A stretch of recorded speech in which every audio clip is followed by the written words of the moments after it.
Hello everyone, welcome back to my channel. This is Sameer Ali और मेरा visa आ चुका है, शेंगन वीज़ा, वो भी सिर्फ 4 दिन में। सो फाइनली अब यूक्रेन जाएंगे। 20 मार्च की मेरी फ़्लाइट है। मैंने सोचा क्यों ना एक वीडियो बनाई जाए शेंगन वीज़ा पे, क्योंकि डॉक्यूमेंट्स को लेकर काफ़ी डाउट है। So in this video I will share all the information regarding Schengen visa, कि आपको अपॉइंटमेंट के लिए कैसे अप्लाई करना है और फिर डॉक्यूमेंट्स क्या क्या चाहिए और उन डॉक्यूमेंट्स को कैसे बनाना है। So let's start the video. अभी मैं जो भी इन्फॉर्मेशन आपको बताने वाला हूँ, ये सारी इन्फॉर्मेशन मैंने या तो VFS ग्लोबल के जो कॉन्टैक्ट अस मेल होता है उस मेल पे अपने क्वेश्चंस को पूछकर क्लियर करिए, या फिर डायरेक्टली पोलैंड एम्बेसी के कस्टमर केयर पे कॉल करके जो क्वेश्चंस पूछे उनसे क्लियर हुआ है। तो शेंगन, जैसे हमें सबको ये बताया कि शेंगन वीज़ा लगता है अराउंड यूरोपियन कंट्रीज़ हैं 26 कंट्रीज़। लेकिन शेंगन होता क्या है, मैंने गूगल किया तो शेंगन एक टाउन है लुक्सेमबर्ग के पास, जहाँ जो कि 1985 में कुछ 4-5 कंट्रीज़ ने मिलकर एक ये एग्रीमेंट साइन किया था इस वीज़ा के लिए। विदाउट बॉर्डर्स इन कंट्रीज़ में घूम सकते हैं। अब 26 कंट्रीज़ हैं, पहले 4-5 ही कंट्री थी। तो समझ रहे हो, कुछ नया बोल। ठीक है, मेन वीडियो पे आते हैं।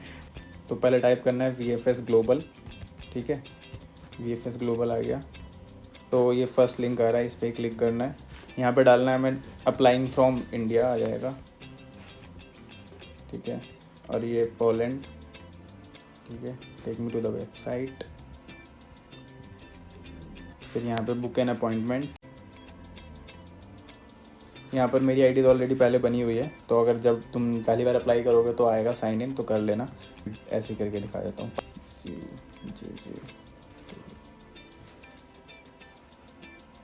ठीक है, तो जैसे ये पेज खुला उसके बाद स्केड्यूल एन अपॉइंटमेंट, ये आ गया पोलैंड वाया। अब सेंटर आप अपनी सिटी के अकॉर्डिंग चूज़ कर सकते हैं। अभी दिल्ली में शायद अपॉइंटमेंट ना ही हो। हमें मेनली तो शेंगन अदर्स लेना है, क्योंकि हमें ट्रांजिट वीज़ा चाहिए। ठीक है, हाँ, अगर शेंगन अदर्स ना मिले तो ये बात मैंने शेंगन जो VFS ग्लोबल ऑफिस है, मैंने वहीं पता की थी कि जैसे शेंगन अदर्स के भी स्लॉट्स फुल चल रहे हैं, तो शेंगन टूरिस्ट में हम अप्लाई करके और अपने डॉक्यूमेंट्स ट्रांजिट जैसे बना लें, जैसे मैं बताऊंगा वैसे ही प्रॉपरली ट्रांजिट वाले डॉक्यूमेंट बनाकर भी अप्लाई कर सकते हैं। ये आ जाएगा, यहाँ पे आपको ऐड कस्टमर आ रहा है टॉप राइट पे। ऐड कस्टमर करना है, अपनी डिटेल्स डालनी है और सबमिट कर देना, और इसके लिए पे कर देना, जो अराउंड 900 फीस है। तो अपॉइंटमेंट के बाद हमें अपने डॉक्यूमेंट प्रिपेयर करने हैं सारे। तो मैं पहले कवर लेटर दिखाता हूँ। कवर लेटर में जिसमें हम अपना रीज़न बताते हैं कि लाइक क्यों जाना है, और उसमें सारे डॉक्यूमेंट मेंशन करने होते हैं कि आप क्या क्या डॉक्यूमेंट लगा रहे हो। तो मैं उसी को लेकर सारे डॉक्यूमेंट समझाता हूँ कि क्या क्या लगाना है और कैसे कैसे बनेंगे। ठीक है, सो फर्स्टली कवर लेटर। इसमें यहाँ पर ये अपॉइंटमेंट वाली डेट आएगी, जो भी, जैसे मेरी 6 फरवरी थी तो मैं वो डेट डाली हुई है। ठीक है, टू द इमिग्रेशन ऑफिसर, ये सब। ठीक है, सब्जेक्ट डाल दिया और अपनी basic details, name and passport number, और जो पोलैंड में एंट्री कर रहे हो और एग्जिट कर रहे हो, जो आपको ट्रांजिट वीज़ा का डेट मतलब जितना ड्यूरेशन है वो चाहिए, वो लिख देना है। उसके बाद आप स्टूडेंट हो और कहाँ के और कब, ये सब इन्फॉर्मेशन दे देनी है यहाँ पर। फिर एंट्री, जैसे मेरी पोलैंड में 20 मार्च को एंट्री है और 22 मार्च को इवनिंग में मेरी बस है यूक्रेन के लिए, तो मैंने वो डाल दिए। और उसके बाद फिर ये आ गया डॉक्यूमेंट्स। ठीक है, ये डॉक्यूमेंट्स के बारे में अभी मैं सब एक्सप्लेन करता हूँ, जो मैंने 14 डॉक्यूमेंट्स लगाए। ठीक है, और उसके बाद बस नॉर्मली अपना नेम, एड्रेस, मोबाइल नंबर और ईमेल आईडी। ठीक है, तो हमारा फर्स्ट डॉक्यूमेंट है application form duly dated with sign with photos. ठीक है, ये होता है शेंगन एप्लीकेशन फॉर्म। ठीक है, इसे हमें ये साइड भरनी है पूरी, ये साइड नहीं भरनी है। ठीक है, इसमें अपना surname at birth and first name, ये सब बेसिक डिटेल्स पूरी भर देनी है। 3 पेज की है। ठीक है, ये सब फिल कर लेनी है। दोनों तरीके से कर सकते हैं, चाहे आप फिल करके लाइक वर्ड पैड में फिल करके प्रिंट निकाल लो, या फिर प्रिंट निकाल के हैंड रिटन कर लो, वो आपकी मर्ज़ी। ठीक है, इसमें मेन है फ़ोटो। ये फ़ोटो जो है ना, हमें नॉर्मल पासपोर्ट साइज़ नहीं लगाना है। जो हम पासपोर्ट साइज़ फ़ोटो मोस्टली हमारे पास ये साइज़ का होता है। ठीक है, लेकिन ये नहीं लगाना है, इसमें लगाना है 80% फेस आना चाहिए। ठीक है, तो आप पहले ये पासपोर्ट साइज़ फ़ोटो जिसमें 80% फेस हो, पहले क्लिक कराकर अपने पास ये 2 फ़ोटो चाहिए होंगी। ठीक है, अगर आपके पास नहीं होता है, जैसे मेरे पास नहीं था, मैं ये वाला फ़ोटो पासपोर्ट साइज़ फ़ोटो लगा पेस्ट करके ले गया था, मुझे इसका आइडिया नहीं था, तो ये मैंने वहीं क्लिक कराया। वहाँ अराउंड 150 रुपीज़ में 3 फ़ोटोज़ मिले थे मुझे। तो ठीक है, तो आप पहले करा लेना, आपके वहाँ एक्स्ट्रा पैसे नहीं लगेंगे इस चीज़ में। ठीक है, ये तो हो गया हमारा फर्स्ट डॉक्यूमेंट। ठीक है, अब second document, copy of e ticket to WhatsApp, मतलब आपकी फ़्लाइट टिकट। ठीक है, तो फ्लाइट टिकट के लिए थर्ड पार्टी ऐप से नहीं करना है, क्योंकि कभी कभी क्या होता है, जैसे हमारा वीज़ा रिजेक्ट हो गया तो जो फ्लाइट टिकट हमें रीशेड्यूल करना पड़ेगा। तो अगर आप थर्ड पार्टी ऐप से करते हो, लाइक फ्लिपकार्ट, क्लियर ट्रिप या मेक माई ट्रिप, इन सब से किसी से भी करते हो, तो आपके रीशेड्यूल के भी चार्ज ज़्यादा कटेंगे, ठीक है। तो इसीलिए थर्ड पार्टी ऐप से मत करना, डायरेक्टली एयरलाइन से करना। ये हो गया। उसके बाद आती है third cheese, copy of bus e ticket to Ukraine from Warsaw, मतलब आपको बस टिकट जो आप ट्रांजिट करोगे उसके लिए, ठीक है। ये क्या करना है, आपको डायरेक्टली सर्च करना है इन्फो बस, ठीक है, infobus.ua ये आ गया, ठीक है। इन्फो बस में आपको वॉर्सो, इवानो या जहाँ भी आपको जाना है, जैसे कीव अगर जाना है, ठीक है, ये रहा कीव, डेट डाल दी 22 मार्च, ऑलरेडी पहले डिलीवरी मेरी, ठीक है, सर्च कर दिया, ठीक है। ये आ रही है फर्स्ट 19 यूरो, 20 यूरो, 21 यूरो, ठीक है। तो यहाँ से आप बुक कर सकते हैं जो भी, अगर आप लाइक इवानो या कीव कहीं भी जाना है उसके अकॉर्डिंग, ठीक है। बस टिकट के बारे में समझा दिया। अब फोर्थ है हमारा proof of accommodation in Warsaw, like जो आपको हॉस्टल टिकट दिखानी है, हॉस्टल बुक करना है, मतलब हॉस्टल भी आप क्या करें, यहाँ पे आएगा booking.com सर्च करना है, ठीक है, booking.com ये आ गया। booking.com पहले लोकेशन डालनी है, वॉर्सो में भी एरिया आएंगे ना, वॉर्सो में मसोविया पोलैंड करना है, ठीक है। अपना स्टे डाल देना, जैसे 20 मार्च से 25 मार्च से भी डला हुआ है, 1 अटल, ठीक है, सर्च करते हैं, ये आ गया।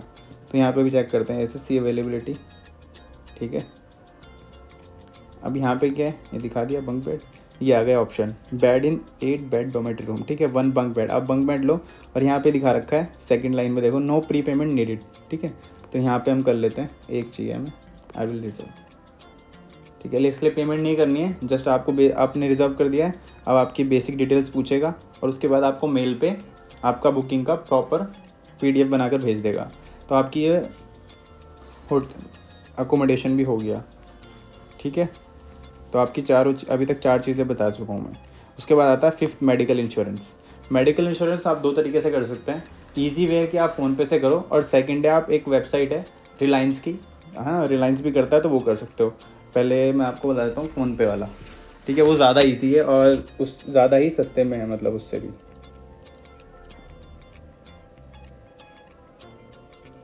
ठीक है। पहले हमें खोलना है अपना फ़ोन पे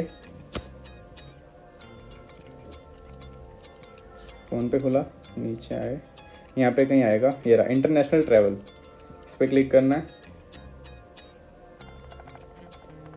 मेरे अपकमिंग में आ रहे हैं, लेकिन नीचे जाना, गेट अ कोड, क्लिक, ये आ गया ऊपर, Schengen countries include all 26 Schengen countries, इस पर क्लिक करना है, नेक्स्ट, और अपना ट्रैवल डेट डाल देना, जितने दिन का आपको ट्रैवल वीज़ा चाहिए। जैसे मेरा 20 मार्च था, तो मैं डाल देता हूँ अभी जस्ट, जिसे 20 मार्च से 25 तक ले लेते हैं, जब तक का आपका ट्रैवल डेट है तब तक का लो। फिर अडल्ट डाल दो, अगर एक अपना ले रहे हो तो खाली, ठीक है, ये आ गया, ठीक है। आपको ईजिली, और प्लान यही होना चाहिए, 50,000 का कवरेज होना चाहिए उसके अंदर, ठीक है। ये तो हो गया पहला तरीका। अब मैं बताता हूँ दूसरी चीज़। सेकंड है, आप क्या करो, डायरेक्टली गूगल पर जाओ, अगर आपके पास कुछ होता है, कुछ लाइक नहीं यूज़ कर रहे हैं फ़ोन पे, तो आप डालो इस पर रिलायंस ट्रैवल इंश्योरेंस, ठीक है, आ गया सेकंड पे, रिलायंस ट्रैवल इंश्योरेंस डालोगे, ये आ गया, ठीक है। यहाँ डालो travel type individual, number of travel days 5 ले लेते हैं। चेक और प्राइसेस पे आप आओगे, वही बेसिक जो ट्रैवल इंश्योरेंस का टाइप है वो आ जाएगा। तो आपका ट्रैवल इंश्योरेंस मैंने इससे नहीं किया है, मैंने फ़ोन पे से किया है। ये जैसे मैंने बता दिया, अगर कोई फ़ोन पे नहीं यूज़ करता है उसके लिए, ठीक है। फ़ोन पे से करने पे कुछ ऐसा आएगा, मैंने टाटा का किया था, ठीक है, ये आएगा ट्रैवल इंश्योरेंस, ओके। ये इसका कवरेज डिटेल्स दी हुई है, काफ़ी सारी चीज़ें हैं जिसका हमें कुछ नहीं करना, ठीक है। तो हमारा ये भी हो गया। 6th है notarise sponsorship letter by my father, उसका मैं एक सैम्पल दिखा देता हूँ, स्क्रीनशॉट ले सकते हो अगर लेना है तो, ठीक है। तो स्टैम्प पेपर आप कोई सा भी ले सकते हैं, 10, 20, 50, 100, कोई भी, उससे कोई फ़र्क नहीं पड़ता। मैंने 20 वाला लिया था, ठीक है। तो इसमें, ठीक है, notarize sponsor letter by father, ये हो गया हमारा। फिर 7th है Aadhaar card and PAN card of my father, जो स्पॉन्सर कर रहा है, मैंने फादर ने स्पॉन्सर किया तो मैंने फादर का लगाया। जो भी स्पॉन्सर करेगा उसका आपको कोई भी ID प्रूफ लगाना है, चाहे आप आधार कार्ड लगाओ, pan card, voter ID card, ठीक है, कोई भी चीज़ लगा देनी है। तो 8 पॉइंट है सेविंग अकाउंट बैंक स्टेटमेंट, तो आपका जो स्पॉन्सर कर रहा है, जैसे मेरे फादर कर रहे हैं, तो फादर की अकाउंट स्टेटमेंट लगाओ, और अवेलेबल अमाउंट जो लास्ट हो उसमें 1.5 लाख है, वो तो ज़्यादा अच्छा रहेगा, ठीक है। जितना ज़्यादा है उतना अच्छा है, फिर 9th copy of my passport, Aadhaar and PAN card, जो अपनी आइडेंटिटी, पासपोर्ट तो ऑब्वियस आप लगाओगे ही, और आधार पैन कार्ड कोई भी एक आईडी लगा दो, मैंने दोनों लगाई थी, ठीक है, ये भी हो सकता है। फोटोग्राफ में एक जो फ़ोटो आपने अभी पहले इसमें है, जो आपके अपने एप्लीकेशन फॉर्म में लगाई है, जो मैंने यहाँ बताई थी, इस टाइप की फ़ोटो, यही फ़ोटो चाहिए होगी, एक इस पर पेस्ट हो जाएगी और एक एक्स्ट्रा चाहिए होगी, ठीक है, तो एक फ़ोटो ये ले लेनी है। फिर 11th है temporary resident permit of Ukraine, जो आपका पोस्टविद का है, तो एक पोस्टविद का की कॉपी ले लेनी है, ठीक है, और ओरिजिनल डॉक्यूमेंट सारे लेकर जाने जब आप अपॉइंटमेंट के लिए जाओगे VFS ग्लोबल, ठीक है। फिर 12th है सर्टिफिकेट फ्रॉम यूनिवर्सिटी, 2 विद का, तो ऐसा नहीं है कि आपको 2 विद का ही लगाना है, कोई भी आपका यूनिवर्सिटी प्रूफ हो कि हाँ आप वहाँ के स्टूडेंट हो। अगर आपके पास एक बोनाफाइड सर्टिफिकेट मिला था मैं कॉलेज से, अगर वो है तो वो लगा दो, 2 विद का है 2 विद का लगा दो, ठीक है। उसके बाद अगर नहीं है तो उसके बाद आप क्या कर सकते हो, जैसे मैंने एक ये लगाया स्टूडेंट ID कार्ड, ठीक है, स्टूडेंट ID कार्ड कॉपी लगा दो, लाइब्रेरी कार्ड कॉपी लगा दो, बस एक हमें एक कॉलेज प्रूफ चाहिए, कोई भी हो, ठीक है, एक लगा दो, 2 हैं 2 लगा दो, बस 2 इनफ है, 2 से ज़्यादा भर के मतलब नहीं डॉक्यूमेंट्स को, ठीक है। फिर लास्ट एंड फाइनल डॉक्यूमेंट हमारा letter to Poland embassy from university, ठीक है, तो ये है वो डॉक्यूमेंट, ठीक है, जिसमें इन्होंने डायरेक्टली बोल दिया है to embassy of Romania, Bulgaria, Moldova, Poland, जिसके भी थ्रू पा रहे हो, जैसे भी पोलैंड है तो अभी पोलैंड के लिए, लेकिन यही कॉमन चलेगा, जिसमें अपना मैंने क्या करा, जैसे बार बार हर बच्चे का डीन तो बनाएगा नहीं, तो एक बच्चे को दे दिया और सब उससे ही एडिट करके आ रहे हैं, मैंने भी यही किया है, अपने एक फ्रेंड से लिया और उसमें यहाँ एडिट करा अपना नाम, अपना पासपोर्ट और डेट ऑफ बर्थ, ठीक है। इसमें उन्होंने डायरेक्टली बोला हुआ है कि आप हेल्प करें लाइक ट्रांजिट के लिए, ये सब चीज़ें, ठीक है, आप अपना लगा सकते हैं, ठीक है। मैं सारे डॉक्यूमेंट्स के बारे में समझा चुका हूँ, क्या क्या डॉक्यूमेंट है और कैसे कैसे लगाने हैं। ITR इनकम टैक्स रिटर्न, ये एक मैंडेटरी डॉक्यूमेंट नहीं है, एक सपोर्टिव डॉक्यूमेंट है, मोस्टली स्टूडेंट लगा रहे हैं, पता नहीं क्यों, तो मैंने एम्बेसी पे क्लियर किया था, तो उन्होंने बोला था नहीं ज़रूरी नहीं है, जो बिज़नेस के लिए लगाते हैं उनको शायद ज़रूरी होता है, हमारा ट्रांजिट का स्टूडेंट है तो हमारे लिए इतना ज़रूरी नहीं है, लगा सकते हो, मर्जी है। वैसे तो सब चीज़ मैं एक्सप्लेन कर चुका हूँ, अगर फिर भी कुछ रहता है तो आप कमेंट कर सकते हैं, मुझे पता होगा तो मैं बताऊंगा, और अगर फिर भी क्लियर नहीं होता है तो आप डायरेक्टली पोलैंड एम्बेसी की हेल्पलाइन कॉल करो या फिर VFS में मेल डालो, ठीक है, वहाँ सपोर्ट में मेल डालो, आपको वहाँ आंसर मिलेगा, ठीक है। तो आपकी जो अपॉइंटमेंट की जो टाइमिंग होगी उससे आपको 15 मिनट पहले जाना होगा, एंट्री के टाइम मतलब 15 मिनट पहले एंट्री हो जाएगी। एंट्री होते ही सबसे पहले तो आपको आपको आपका अपॉइंटमेंट लेटर हाथ में होना चाहिए और पासपोर्ट, ये 2 चीज़ें, क्योंकि वहाँ काफ़ी भीड़ होती है, तो ये 2 चीज़ें चेक होंगी। आपको डायरेक्टली जहाँ पोलैंड का डॉक्यूमेंटेशन हो रहा होगा वहाँ आपको भेज दिया जाएगा।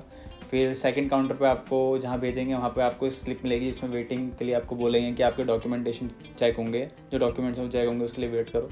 तो ये डॉक्यूमेंटेशन हो जाएगा, आपके डॉक्यूमेंट लेकर वो एक बैग में पैक करके आपको दे देंगे, एक फाइल फॉर्मेट है उनका बैग स्टाइल, वो आपको दे देंगे, उसके लिए फिर वेट करने के लिए बोलेंगे। फिर आपको एक थर्ड काउंटर पर भेजेंगे, थर्ड काउंटर पे आपके वहाँ डॉक्यूमेंट फिर से चेक होंगे, और उसके बाद फिर आपको वहाँ की वीज़ा फ़ी जो 80 यूरो है वो पे करनी होगी।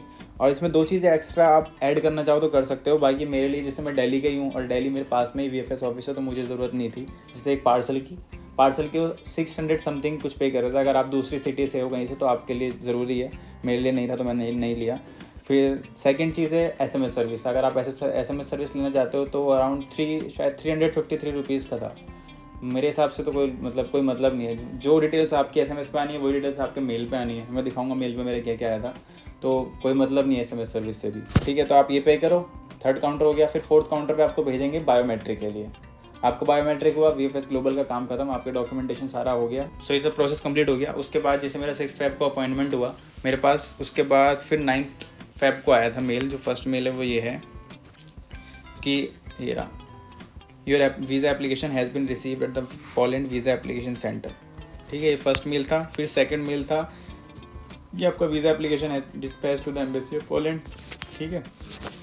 फिर थर्ड आया था कि visa application is under the process at the consulate of Poland Delhi, मतलब एम्बेसी पहुंच चुका है, ठीक है। तो 9 फ़रवरी को मेरे पास ये 3 मेल आए थे। फिर मेरे पास 10 फ़रवरी को 2 मेल आए। पहला मेल था कि आपका पहला मेल था कि आपका पासपोर्ट डिस्पैच हो चुका है पॉलिश वीज़ा एप्लीकेशन सेंटर से, ठीक है। फिर उसके बाद फिर सेकंड मेल था, decision on your visa application reference number has been made by the embassy of Poland, ठीक है, your passport is ready for collection at Poland visa. मेरा पासपोर्ट कलेक्शन के लिए रेडी था। तो 6 फ़रवरी से 10 फ़रवरी, जस्ट इन 4 डेज़। अब इसमें मेन चीज़ क्या है, कुछ लोगों का जैसे एक्सेप्ट हो रहा है, रिजेक्ट हो रहा है, मेल में कभी नहीं बताते हैं कि आपका वीज़ा एक्सेप्ट हुआ है रिजेक्ट हुआ है, वो आपको जाकर ही आपका जब पासपोर्ट मिलेगा तभी पता लगेगा। तो मुझे भी पता नहीं था कि मेरा पासपोर्ट पे वीज़ा लग गया है या फिर मतलब एक्सेप्ट हुआ है रिजेक्ट हुआ है। तो मैं वीज़ा ऑफिस गया और वीज़ा ऑफिस जब आप जाओगे तो आपको आपकी जो स्लिप मिली, इसके बाद जब आप पे कर दोगे जो आप एक स्लिप मिलेगी वो स्लिप लेकर जानी है, और कोई भी आईडी, उस आईडी की कॉपी, क्योंकि वो कॉपी सबमिट करते हैं, ठीक है। तो आपको आईडी की कॉपी लेकर जानी है, वो आप दिखाओगे, आपको आपका एक कोरियर जैसे ये है ये मिलेगा, इसके अंदर आपका डायरेक्टली सिर्फ पासपोर्ट होगा। पासपोर्ट निकाल के आपको हैंड टू हैंड वो वहीं चेक करा कर ही देंगे, और लग गया होगा तो वेल एंड गुड। अगर अच्छे से डॉक्यूमेंट लगाए होंगे तो ऑब्वियसली लग ही जाएगा। रेयरली रिजेक्ट हो रहा है। वहाँ पर रिसेप्शन है, आप उनसे पता करो तो 99% वीज़ा लग ही रहे हैं, रिजेक्ट नहीं हो रहे हैं, ठीक है। And share this video who are confuse with the documentation and like जिनको क्लियर नहीं है कुछ भी कि डॉक्यूमेंट कैसे बनाने और क्या क्या लगाना है, उनके साथ शेयर करो। And that's it for the video, bye bye.